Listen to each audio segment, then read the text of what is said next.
there's a struggle. Struggle is maybe a little strong word, but a struggle I have is dealing with a world that is so linear, that refuses to see things three-dimensionally.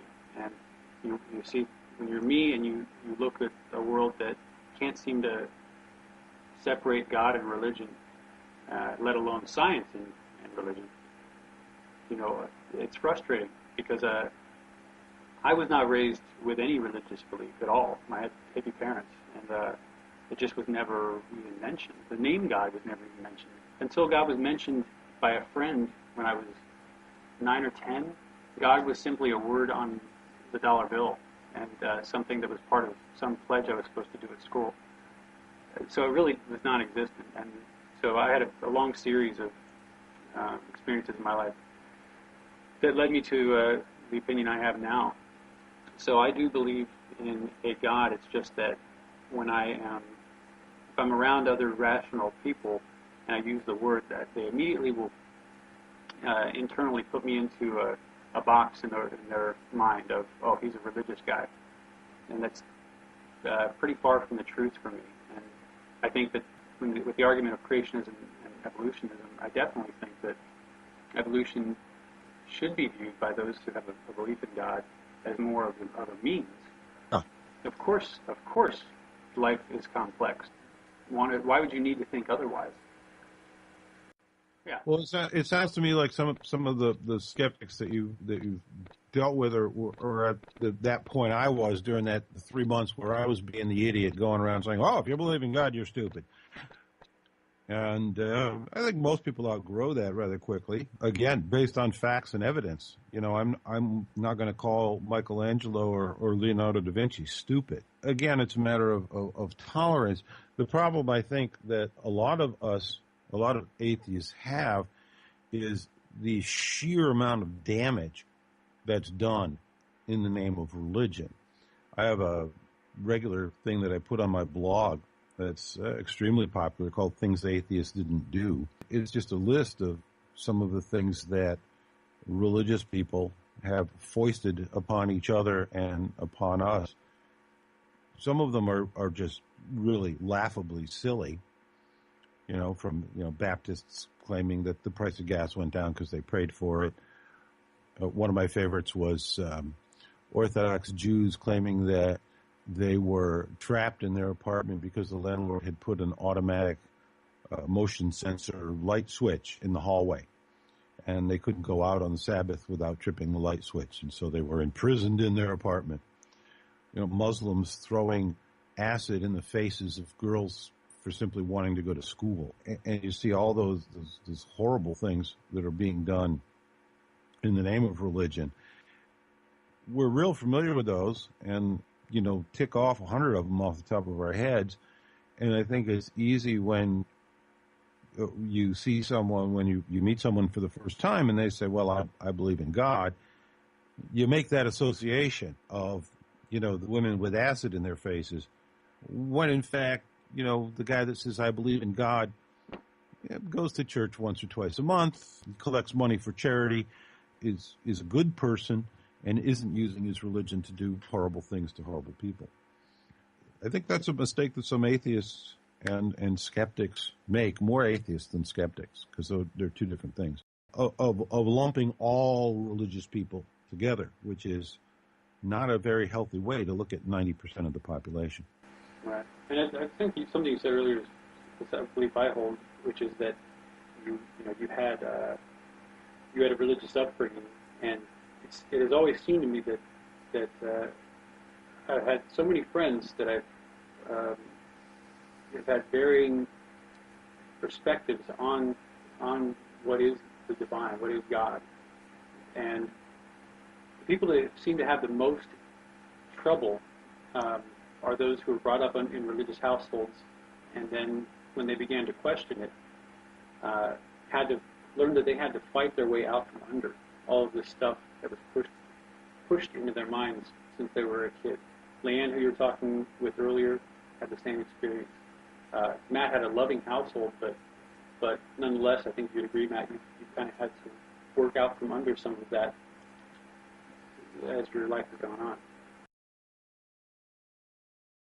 No, I definitely had to work out from under some stuff. Actually, some of it still kind of tries to lean against me every once in a while.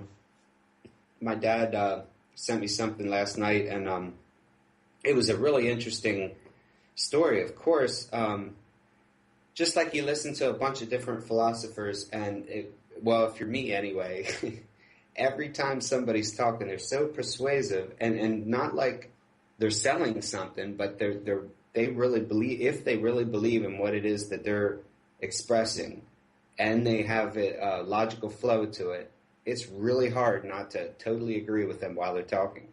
Mm-hmm. And Dr. Dobson, Focus on the Family, has some interesting stuff on a Christian radio station, and I basically never listened to it. My parents used to have it on all the time, but my dad sent me an email saying there was this one inspiring story, and it was about this guy that went whitewater rafting, and one of his buddies basically got caught in a hydraulic, and it's what they call when the water's swirling and pulls you under and traps you underwater, or might let you come up for a second and then pulls you back down. And basically he was trapped in this hydraulic for an hour and a half, and he lived. And the whole time, like, his buddy was praying for him, and these other people stopped and prayed with him for this guy, and nobody could understand how he stayed alive. Well, I'm not going to rush in and say that there wasn't some sort of spiritual intervention.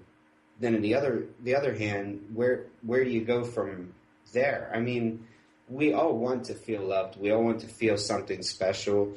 And I'm not saying it isn't there.